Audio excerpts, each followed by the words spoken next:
వీక్షకులకు నమస్కారం. బ్లాగ్లోకి స్వాగతం.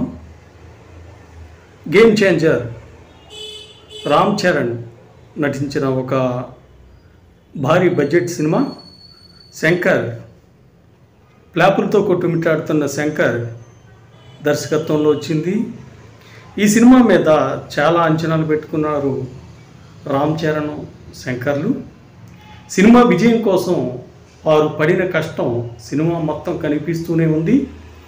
ఇది సినిమా విడుదలై రెండో రోజు కాబట్టి మీకు ఇప్పటికే ఈ సినిమా టాక్ గురించి చక్కటి అవగాహన ఉంటుంది. ఈ సినిమా ఒక యావరేజ్ టాక్ను మాత్రమే సొంతం చేసుకోగలిగింది. నిజానికి భారీ విజయాన్ని సాధించే దిశగా సినిమాను నడపడానికి శంకర్, రామ్ చరణ్లు తమ సాయశక్తుల పరిమితులకు మించి కష్టపడ్డారు. కథ విషయంలో కూడా అనేక మలుపుల్ని చూపించాలనే ప్రయత్నం కనబడింది. అయితే కథ అప్ టు డేట్గా లేదు. కథ ఒక పాత కాలపు వాసనను వెలువరుస్తూ ఉంది. ఎందుకంటే శంకర్ ఎప్పుడో తనకి చక్కటి ప్రాబల్యాన్ని, గొప్పదనాన్ని, ఒక గౌరవాన్ని తీసుకొచ్చిన ఆ ఫార్మెట్ని, ఆ టెంప్లెట్ని వదులుకోలేకపోవడం అనేది మనకు అర్థమవుతుంది. దాన్ని మనం సహృదయంతో అర్థం చేసుకోవాలి. తను తన ఫార్మెట్ని ఫాలో అవుతున్నాడు. అయితే అదే ఫార్మెట్లో చక్కటి విజయాన్ని సాధించడానికి కథ విషయంలో కొన్ని మార్పులు చోటు చేసుకోకపోయినా కథనం విషయంలో చాలా మార్పులకి అవకాశం ఉంది. చక్కటి టీం వర్క్ చేస్తే, గొప్ప గొప్ప అసిస్టెంట్లు గనక ఉంటే, ఈ స్టోరీ డిపార్ట్మెంట్ చాలా చాలా స్ట్రాంగ్గా గనక ఉంటే ఈ సినిమా అద్భుతాలు సృష్టించేది. అయితే అటువంటి ఏమి జరిగినట్టుగా మనకి కనిపించడం లేదు. సినిమా యావరేజ్గా మాత్రమే ఉంది. భారీతనం కనబడుతోంది. పాటలు అనుకున్నట్టుగానే చాలా బాగా ఆకట్టుకుంటున్నాయి. రామ్ చరణ్ డ్యాన్సులు చాలా చాలా బాగున్నాయి. ఇక సినిమాని ఈ యావరేజ్ టాక్కి నిలబెడటానికి ముఖ్య కారకుడు ఎవరంటే రామ్ చరణ్. రామ్ చరణ్ యొక్క అద్భుతమైన నటన ఈ సినిమాని నిలబెట్టిందని చెప్పుకోవచ్చు. ముఖ్యంగా అప్పన్న పాత్ర కోసం పదే పదే సినిమా విడుదలకు ముందు అందరూ ప్రస్తావిస్తూ ఉంటుంటే, మనం ట్రైలర్లో చూసిన అప్పన్న పాత్ర మరి రామ్ చరణ్కి అంతగా ఒప్పిందా అన్నట్టుగా అనిపించింది ఆ వేషధారణ. అలాగే దానికి తగ్గట్టుగా వీళ్ళందరూ కూడా అప్పన్న పాత్రను బాగా పైకి ఎత్తేస్తూ ఉంటే ఒకవేళ రివర్స్ స్ట్రాటజీ ఏమన్నా వాడుతున్నారా ఎందుకు అని డౌట్లు వచ్చినాయి. కానీ నిజంగానే అప్పన్న పాత్రలో రామ్ చరణ్ చాలా అద్భుతంగా నటించాడు. అప్పన్న పాత్రనే కాదు, ఐఏఎస్ గాను, ఐపీఎస్ గాను, ఎన్నికల అధికారి గాను, ముఖ్యమంత్రి గాను, దశావతారాలు వేసినట్టుగా దశావతార పాత్రలాగా అనేక రకాలైన పాత్రలు వేశారు. నటుడుగా మాత్రం రామ్ చరణ్కి పూర్తిగా 100కి 100 మార్కులు పడతాయి. ఇదేదో సినిమాని యావరేజ్ అంటూ మరి ఏదో పై పోతగా బాధపడకుండా ఉండేందుకు చెప్పే మాట కాదు. నిజంగానే రామ్ చరణ్ అద్భుతంగా నటించాడు. ఎంత అద్భుతమైన, మహాద్భుతమైన నటుణ్ణి మనం అంతక్రితం మగధీరాలో చూసాము, రంగస్థలంలో చూసాము, చాలా చోట్ల చూసాము. కామెడీ టైమింగ్ కానీ ఏదైనా కానీ మన రామ్ చరణ్ది చాలా బాగుంటుంది. అయితే స్టోరీ డిపార్ట్మెంట్ అనేది ముఖ్యంగా రామ్ చరణ్ వ్యక్తిగతమైన స్టోరీ డిపార్ట్మెంట్ కూడా బలహీనమని మనకు అర్థమవుతుంది. ఈ అద్భుతమైన నటుడు ఇప్పటికీ ఎన్నో గొప్ప గొప్ప చిత్రాల్లో నటించి ఉండాలి. ఎందుకంటే కెరియర్ ప్రారంభంలోనే మగధీర లాంటి డక్కామొక్కీలు తిన్న సినిమాలో యాక్ట్ చేశాడు. చిరుతలో చేసిన నటనకు 70-50 సినిమాల్లో యాక్ట్ చేసిన నటుడు అంత గొప్పగా నటించాడని అప్పట్లో ఎంతోమంది కీర్తించారు రామ్ చరణ్ని. అయినప్పటికీ కూడా రామ్ చరణ్ చేయాల్సిన సినిమాలు కేజీఎఫ్లో అచ్చుగుద్దినట్టు రామ్ చరణ్ లాగా కనిపించే యాష్ కొట్టుకుపోయాడు. ఇప్పుడు టాక్సిక్ అని చెప్పి వేరే సినిమాతో వచ్చేస్తున్నాడు. అలాగే మరో రకంగా రామ్ చరణ్ చేయాల్సిన సినిమాల్ని ప్రభాస్ చేసుకెళ్ళిపోతున్నాడు. ఇలాగా జూనియర్ ఎన్టీఆర్, ఇలాగా అనేక మంది మరి కొత్త తరం యొక్క కథనం ద్వారా ముందుకి చొచ్చుకుని వెళ్ళిపోతూ ఉంటే మరి స్టోరీ డిపార్ట్మెంట్ విషయంలో చాలా బలహీనత కూడగొట్టుకున్న రామ్ చరణ్ మాత్రం వెనకబడుతున్నాడు. ఇది వాళ్ళు వ్యక్తిగతంగా ఆలోచించుకోవాలి. నా యొక్క వ్యక్తిగతమైన అనుభవం రీత్యా చెప్తున్నాను. స్టోరీ డిపార్ట్మెంట్ వాళ్ళది బాగా వీక్గా ఉన్నట్టు, స్టోరీ టెల్లర్లని పసిగట్టగలగటం, అందరికీ సహృద్భావ వాతావరణంలో అవకాశాలు కల్పించడం లాంటివి చేయాలి. కానీ గొప్ప గొప్ప వ్యక్తులు సైతం ఈ స్టోరీ డిపార్ట్మెంట్ని కలపడానికి చాలా సందేహపడతాం, భయపడతాం లాంటివి కనిపిస్తున్నాయి. అంటే స్టోరీ డిపార్ట్మెంట్ చాలా వీక్గా ఉంది. ఆ స్టోరీ డిపార్ట్మెంట్కి కొత్త కొత్త రచయితల్ని, నవ్యత కలిగిన ఆలోచనలు కలిగిన వ్యక్తుల్ని ఆ స్టోరీ డిపార్ట్మెంట్ వద్దకు పంపడానికి సరైన రహదారి లేదు.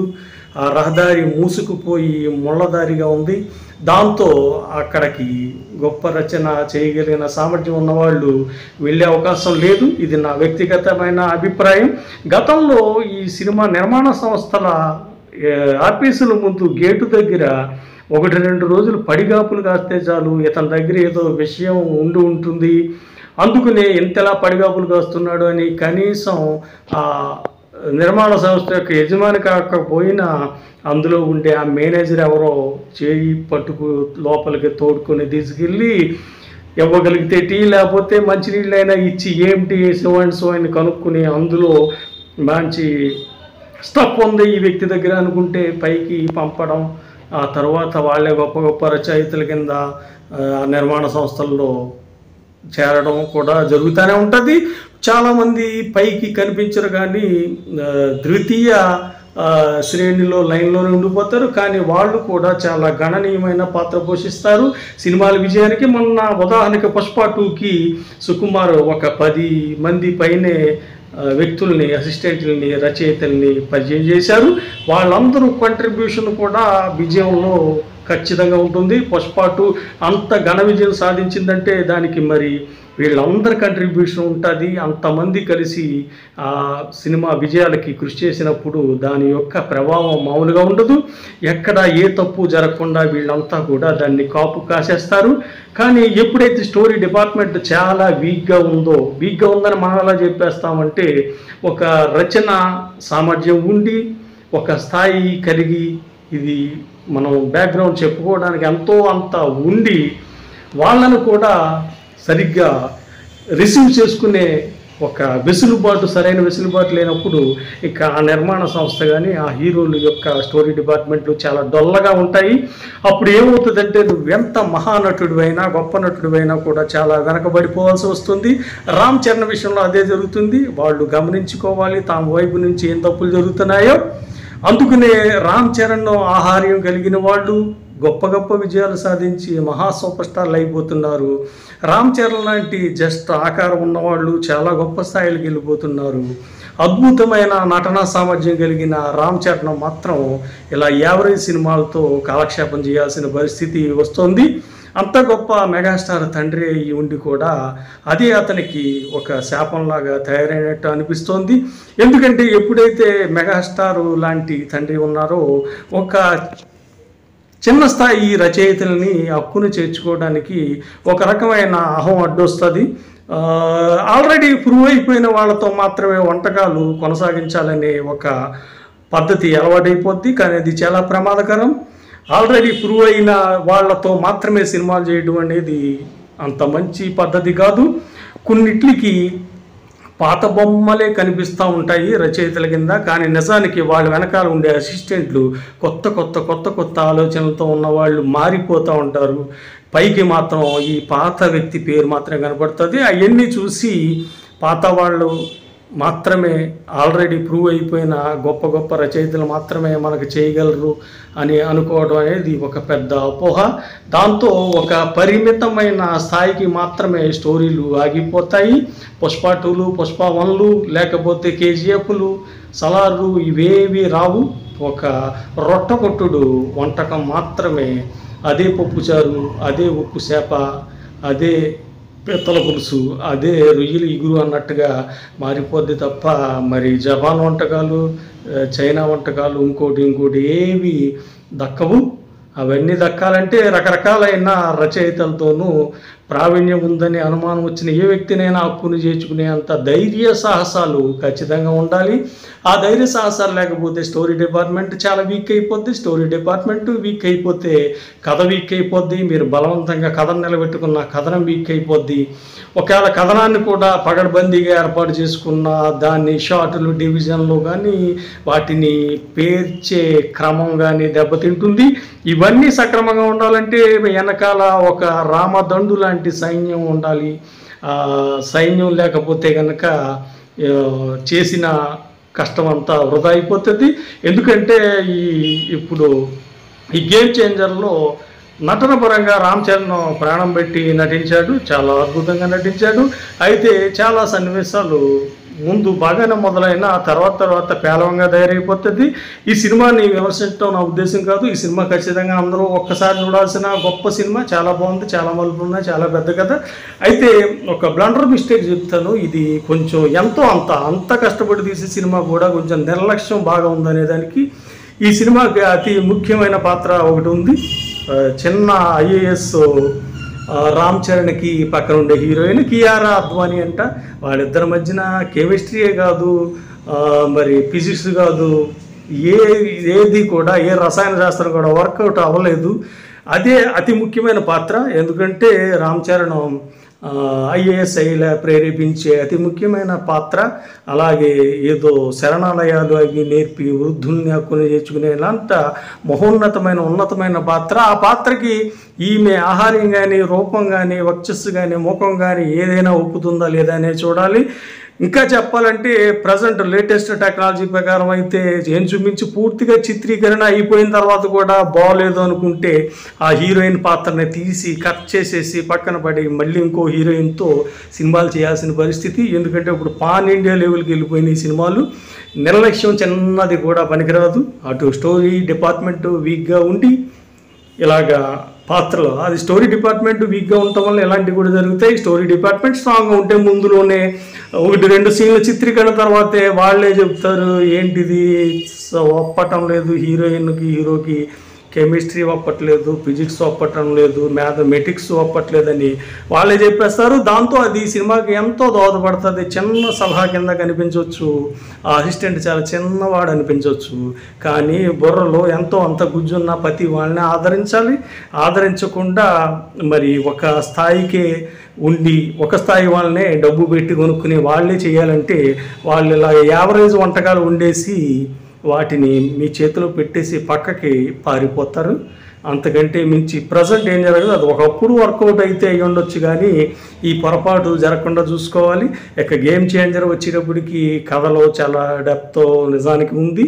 దాన్ని కథనం విషయంలోనూ చిత్రీకరణ విషయంలోనూ కొన్ని మార్పులు అవసరం. ఇక అలాగే ఎడిటింగ్ కూడా అవసరమైన చోట ఎడిటింగ్లు పడవు. అదంతా కూడా స్టోరీ డిపార్ట్మెంటు దానికి సంబంధించిన వ్యవహారం అనుకోవాలి. కానీ ఈ పండగ నాడు వచ్చిన మిగతా సినిమాలతో పోల్చి ఈ సినిమాను కూడా తప్పనిసరిగా ప్రతి ప్రేక్షకుడు చూడొచ్చు. అద్భుతమైన పాటలు, గ్రాండియర్గా ఉంది సినిమా. కాకపోతే ఎంత చేసినా ఇప్పుడు వచ్చే హై అడ్రినల్ అండ్ డోపమానిక్ సినిమాలతో పోల్చుకుంటే మరి తక్కువే ఉంటుంది. అయినప్పటికీ ఈ సినిమాను అందరూ చూడాల్సిన సినిమాయే, తీసి పడేయాల్సిన సినిమా ఏమాత్రం కాదు. ముఖ్యంగా రామ్ చరణ్కి నటన పరంగా చాలా మంచి మార్కులే పడతాయి, డ్యాన్సుల పరంగా మంచి మార్కులు పడతాయి, ఫైట్ల పరంగాను రామ్ చరణ్ది ఏ లోపం కనిపించదు. కానీ మరి స్టోరీ డిపార్ట్మెంట్లో లోపాలు అంటే అవి హీరోకి ఆపాదించాలి. ఎందుకంటే ఈ తెలుగు సినిమా పరిశ్రమ కానీ ఏ పరిశ్రమ, ముఖ్యంగా తెలుగు సినిమా పరిశ్రమ హీరో సెంట్రిక్. మరి హీరో సెంట్రిక్ అయినప్పుడు బాధ్యతలన్నీ హీరోలు తీసుకోవాలి. ఈ విషయంలో వాళ్ళు జాగ్రత్త వహీకరించి మరి స్టోరీ డిపార్ట్మెంట్ని ప్రతిష్టం చేసుకుంటే తప్ప ముందు రామ్ చరణ్ మరింత గొప్ప స్టార్గా వెలుగొందడం, మెగాస్టార్గా వెలుగొందడం అనేది కష్టమైపోతుంది. ఇలాగే యాష్ లాంటి ముందు వెనక సరిగ్గా అడ్రస్ తెలియని వ్యక్తులు కూడా పైకి వస్తారు. అది నిజానికి చాలా సంతోషించదగ్గ విషయం అయినప్పటికీ పక్క నుంచి ఒక వైపు నుండి ఆలోచించినప్పుడు అది ఇబ్బందికరం. అలా జరగకూడదు అనుకుంటే కనుక స్టోరీ డిపార్ట్మెంట్ని స్ట్రాంగ్ చేసుకోవాలి, ప్రతి రచయితని గౌరవించడం నేర్చుకోవాలి. లేకపోతే కనుక యావరేజ్ సినిమాలతోనే అలాగా రోజులు గడుస్తూ ఉంటాయి అనేది నా అభిప్రాయం. గేమ్ చేంజర్ బాగుంది. రామ్ చరణ్కి ఏమీ నష్టదాయకమైన సినిమా కాదు. అంత గతంలో రామ్ చరణ్ని చిరంజీవి గారిని పెట్టి తీసిన ఆ సినిమా పేరు కూడా మర్చిపోయాను, ఎందుకంటే అంత భయానకంగా తీసాడు ఆయన, కొరటాల శివ. అది ఆచార్య అనే సినిమా. దాంతో పోలిస్తే ఇది 100 రెట్లు బెస్ట్. మంచి పేరు ప్రఖ్యాతులు, మంచి నటన కనబరిచారు రామ్ చరణ్. ఇది యావరేజ్ గొప్ప సినిమా. తప్పనిసరిగా పండగ అందరూ చూడొచ్చు. ఈ వ్లాగ్ ఇంతటితో సమాప్తం. నమస్తే.